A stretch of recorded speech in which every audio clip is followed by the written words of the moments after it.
တော်မှပြောတာအရင်ကကောင်းနေနေကောင်းတော့ပြီပေါ့နော်မှာအိမ်ကမှာအိမ်မှာဆိုရင်တော့အိမ်ကမှာ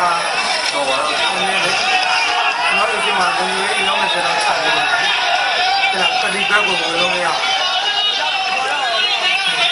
ဓမ္မတော့အဲ့ကောင်ဒီဘယ်လောက်ကျန်နေလဲဒီလိုကြာတယ်ဒီကနေ့ငါတော့ရှိသေးတယ်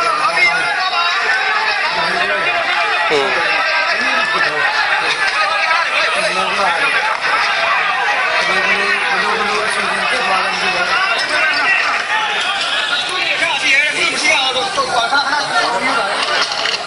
ညနေရဘုံမချက်ကိုခက်တဲ့ဥညာခက်တယ်နဲ့ကျွန်တော်တို့ဒီဘုံအဝင်နေပြီးတဲ့အထက်ကိုမထွက်လိုက်ရအပေါက်တနေရာမှာပုတ်ပြီးတော့ဒီအားထုတ်တဲ့အားတွေအားဆိုင်တယ်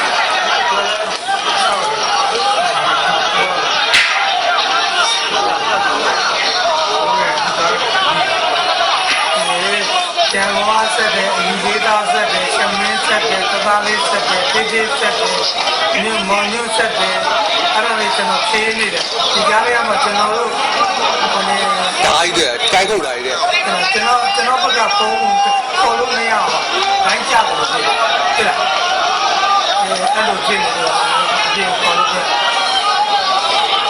အကြောင်းဒီလေလူဝင်ဖြစ်လို့ရှိရင်တော့နောက်နေ့အပပြိုင်ပို့နေတာလည်းဖြစ်တဲ့နည်းနည်းဒုဆိုင်မပါဘူးပါ